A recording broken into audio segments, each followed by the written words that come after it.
everyone, we are back for day 6 and we are gonna do what are we gonna do? Fabric softener. Fabric softener.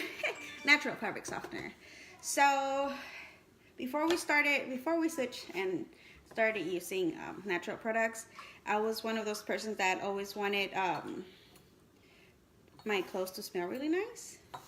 Like I would go buy like those little like the beads and the pearls and you know that blue soap and like the whatever you know fabric softener that smelled the best.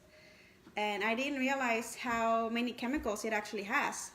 And our skin is the largest organ in our body. So whatever we put on, we absorb through our skin. So fabric softener is actually linked to a lot of cancers like liver cancer, kidney, pancreatic cancer.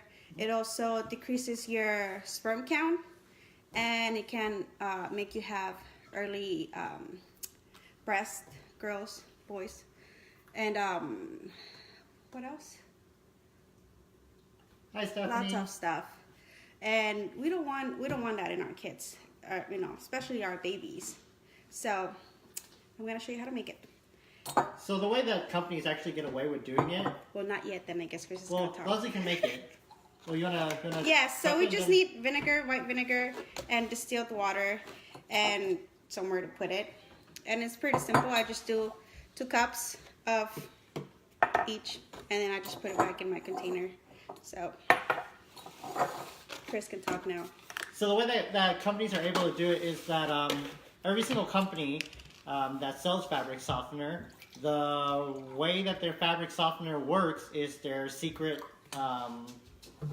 thing, right? So if they let everyone know how they made fabric softener, then anyone could just copy their recipe and they wouldn't make a profit off of it anymore. So because it's a trade secret, they're able to hide all the ingredients that they're using to make their clothes soft.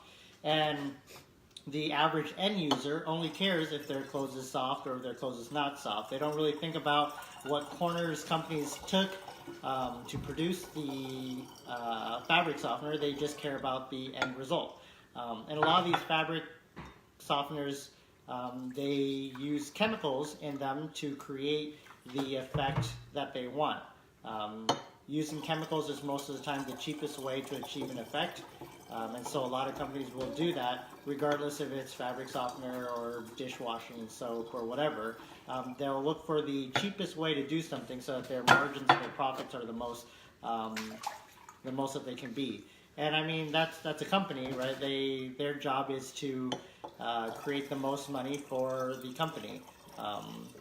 And that's how they get away with it. And as we start to slowly understand things, a lot of these companies, they'll start looking at what effects certain chemicals have on a person, but they don't do a long-term effect. So they're not researching the effects of these carcinogens on the body over decades and over a lifetime. They're only looking at it for immediate cause and effects.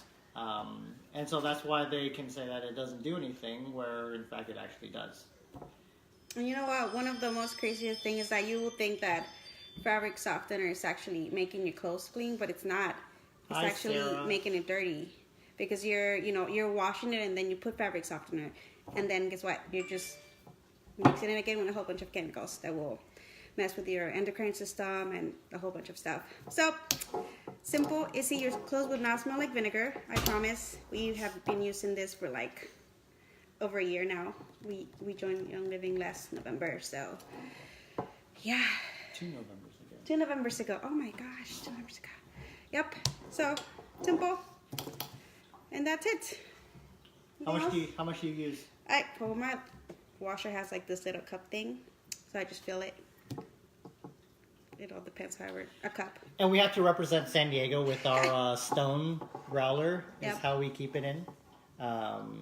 You can also add oils to this, but I don't because I add oils to my dryer balls, which I'll talk about it later. But yeah, that was it. We'll see you tomorrow, guys. Bye. Bye.